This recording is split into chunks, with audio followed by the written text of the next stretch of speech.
Hello everyone, আমি Ratul. Welcome to our channel.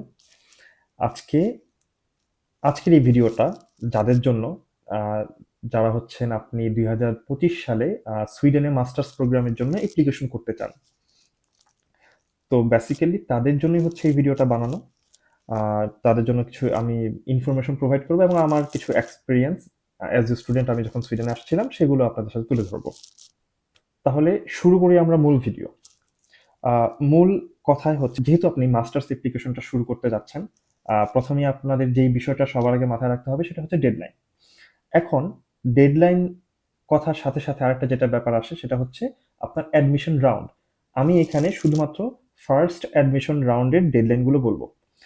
যদি আমরা বাংলাদেশে, যেহেতু ম্যাক্সিমাম ক্ষেত্রে, সো আমরা যেহেতু বাংলাদেশ থেকে অ্যাপ্লিকেশন করব, আমাদের ভিসার একটা জটিলতা থাকে সেক্ষেত্রে আসলে, এবং কোর্স রিলেটেড ব্যাপার স্যাপারের জন্য হচ্ছে আমরা সবসময় ফার্স্ট অ্যাডমিশন রাউন্ড যেটা সেটাই আসলে ট্রাই করি। তো ফার্স্ট অ্যাডমিশন রাউন্ডের অলরেডি আপনার অক্টোবরের 15 তারিখ থেকে অ্যাপ্লিকেশন শুরু হয়ে গেছে। এই অ্যাপ্লিকেশন আপনি করতে পারবেন জানুয়ারির 15 তারিখ পর্যন্ত, এবং জানুয়ারি ফেব্রুয়ারির 3 তারিখ পর্যন্ত হচ্ছে আপনি অ্যাডমিশন ফি দিতে পারবেন। ফেব্রুয়ারির 3 তারিখ পর্যন্ত হচ্ছে আপনি এই আপনার চয়েস লিস্ট চেঞ্জ করতে পারবেন, এরপর আর করতে পারবেন না। এবং ফেব্রুয়ারির এই 3 তারিখেই হচ্ছে আপনি সর্বশেষ ডেট, যেটাতে হচ্ছে আপনি যদি কোনো সাপোর্টিং ডকুমেন্ট পাঠাতে হয় সেটা পাঠাতে পারবেন। আর মার্চের 27 তারিখ হচ্ছে আপনার এই অ্যাডমিশন রেজাল্টটা দিবে। এখন আমি অত দূর পর্যন্ত যাব না, আমরা এখন মেইন যেই বিষয় সেটা হচ্ছে অ্যাপ্লিকেশন করা। সো আপনি এইটুকু মাথায় রাখবেন যে আপনার অক্টোবরের 15 তারিখ থেকে জানুয়ারির 15 তারিখ পর্যন্ত হচ্ছে অ্যাপ্লিকেশন করার সময়। সেকেন্ড যেই বিষয়ে আমি হচ্ছে খুব বড় গলায় এমফাসাইজ করতে চাই সেটা হচ্ছে আপনি কোন ওয়েবসাইট থেকে বা কোন মাধ্যমে বা কিভাবে অ্যাপ্লিকেশন করবেন সেটা। এখন এইটা আপনারা অনেকেই জানেন এবং ম্যাক্সিমামই জানেন। এই অনেকেই বা ম্যাক্সিমাম এটা আমি এই কারণে ব্যবহার করছি, এটা লাস্টে, আমার ভিডিও একদম লাস্টে আমি এটা ব্যাখ্যা দিব।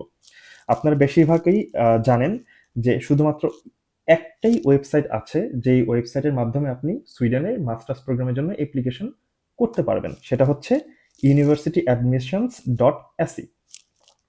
এখন আপনার এই অ্যাডমিশন প্রসেস রিলেটেড যত ধরনের কোয়েশ্চেন এবং যত ধরনের হচ্ছে হেল্প দরকার, এই সব কিছুই হচ্ছে এই ইউনিভার্সিটি অ্যাডমিশন ডট এসিতে মানে অলরেডি ওইগুলো ওইখানে সোর্স দেওয়া আছে। আপনি সাবজেক্ট খুঁজবেন সেটাও আছে, আপনি কিভাবে ডকুমেন্ট জমা দিবেন সেগুলোও আছে, সবই আছে। এখন চলে আসি আমার 3 নম্বর যে পয়েন্টটা সেটা। 3 নম্বর পয়েন্টটা হচ্ছে আপনি কিভাবে সাবজেক্ট চুজ করবেন বা হচ্ছে র্যাঙ্ক করবেন। এখন যখন আমি আজ থেকে 5 বছর আগে অ্যাজ এ স্টুডেন্ট অ্যাপ্লাই করেছিলাম, হয়তো অনেক রুলস, অনেক হচ্ছে প্রসেস এরই মধ্যে চেঞ্জ হয়েছে। অবশ্যই এটা চেঞ্জ হওয়াটাই স্বাভাবিক, বাট তারপরও আমি বলবো হচ্ছে এটা যার যার ব্যক্তিগত বিষয় একেবারেই। আপনি যখন সাবজেক্ট চুজ করবেন অবশ্যই আপনার পছন্দের সাবজেক্ট সবার উপরে থাকবে, এটাই স্বাভাবিক। দেন এছাড়াও আপনি হয়তো পারিপার্শ্বিক কিছু বিষয় মাথায় রাখতে পারেন, যেমন হচ্ছে আহ, কোথায় কাজের হয়তো বা অ্যাজ এ স্টুডেন্ট আপনার নিজের হয়তো সাপোর্ট করা লাগতে পারে, সেক্ষেত্রে কোথায় কাজের সুবিধাটা বেশি, বা হচ্ছে কোন শহরে আপনার হয়তো একটা ইচ্ছা ছিল আমি এই শহরে হচ্ছে সুইডেনে গেলে কখনো এই শহরেই হচ্ছে পড়াশোনা করব, সেটাও একটা ব্যাপার স্যাপার হইতে পারে। দেন হচ্ছে অনেক ক্ষেত্রে হচ্ছে অনেকেরই থাকে যে না আমি এই সাবজেক্টটাই, এই ইউনিভার্সিটির এই সাবজেক্টই হচ্ছে পড়বো, সেক্ষেত্রে হয়তো বা আপনি প্রথমে ওইটাই র্যাঙ্কে দিতে পারেন। তো এছাড়াও আরো অনেক বিষয়াবলী থাকতে পারে যে হচ্ছে আপনি সেই সাবজেক্টের কোয়ালিফিকেশনের প্রসেসটা কি। ওরা একটা সাবজেক্টে কোয়ালিফাই করতে গেলে সেখানে আপনার হয়তো বা দেখা যেতেছে একটা ইউনিভার্সিটিতে ওদের রিকোয়ারমেন্ট চাচ্ছে যে সিভির পাশাপাশি এসওপিও দিতে হইতে পারে, এবং সেম সাবজেক্টে আরেকটা ইউনিভার্সিটিতে হয়তো এই রিকোয়ারমেন্টটা নাই, আপনার এসওপি দেওয়ার কোনো প্রয়োজন নেই, হয়তো বা সিভিও লাগতেছে না। তো সেক্ষেত্রে আপনি ডিসাইড করবেন যেটা আসলে আপনার জন্য ম্যাটার করে কিনা।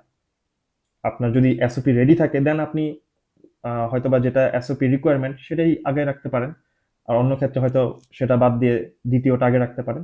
এটা সম্পূর্ণই আপনার উপর। বাট অ্যাজ এ স্টুডেন্ট, যেহেতু আপনি আপনার লাইফের বিশাল একটা অংশ, ডিসিশন আপনি নিতে নিতে যাচ্ছেন, সেক্ষেত্রে আমি বলবো এটাই হচ্ছে সবচেয়ে ইম্পর্টেন্ট, যে আপনি নিজেকে ওয়েল ইনফর্মড করেন, রিসার্চ করেন, দেন সাবজেক্টের র্যাঙ্কটা চুজ করেন।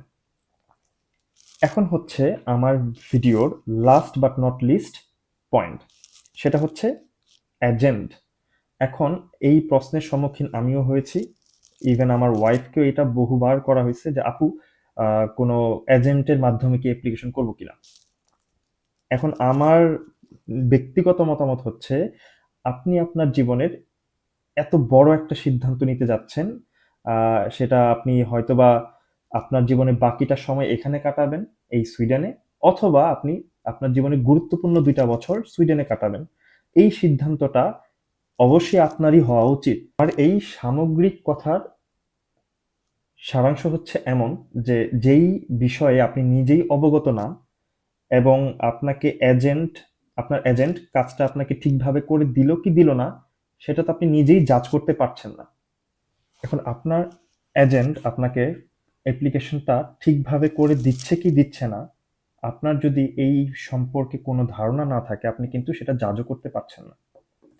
আহ, এভাবে না হোক, কিন্তু আপনার যদি অ্যাপ্লিকেশন প্রসেসটা সাকসেসফুল না হয়, তাহলে আপনি যদি ফোকাসড হন, হয়তো নেক্সট টাইম আপনি আবার ট্রাই করবেন, এবং 2025 না হলে 2026-এ অটাম সেমিস্টারে হয়তো আপনি মাস্টার্স প্রোগ্রামের জন্য সুইডেনে চলে আসবেন নিজে নিজে ট্রাই করে। কিন্তু আপনার জীবন থেকে যে একটা বছর চলে গেল, সেটা কি আপনি আর ফেরত পাবেন? পাবেন না। তো এক্ষেত্রে আমার পরামর্শ হচ্ছে, আপনি নিজে ইনফরমেশন গ্যাদার করেন, আহ, নিজে হচ্ছে সবকিছুর চর্চা করেন, তাহলে আপনি ডিসিশন নিতেও আমার মনে হয় আপনি সঠিক ডিসিশনটাই নেবেন, যে আপনার এজেন্টের মাধ্যমে করা উচিত কি উচিত না। আশা করি আজকের এই সংক্ষিপ্ত ভিডিওতে আমি 4 থেকে 5টা বিষয় তুলে ধরেছি। আর আপনাদের মাস্টার্স প্রোগ্রামে অ্যাপ্লিকেশনের জন্য আই হোপ যে এই 4 থেকে 5টা বিষয় আহ, আপনাদের ডিসিশন নেওয়ার জন্য হেল্প করবে। এছাড়াও যদি আপনাদের আরো কোনো কোয়েশ্চেন থাকে, আরো কোনো মতামত থাকে, আমাদেরকে কমেন্ট করে জানাবেন। আমরা ট্রাই করব নেক্সট কোনো একটা ভিডিওতে হয়তোবা সেই প্রশ্নগুলোর উত্তর দেওয়ার জন্য, অথবা আমাদের মতামতটা শেয়ার করার জন্য। আজকের মতো এখানেই বিদায়। দেখা হচ্ছে অন্য কোনো আরেকটা ভিডিওতে।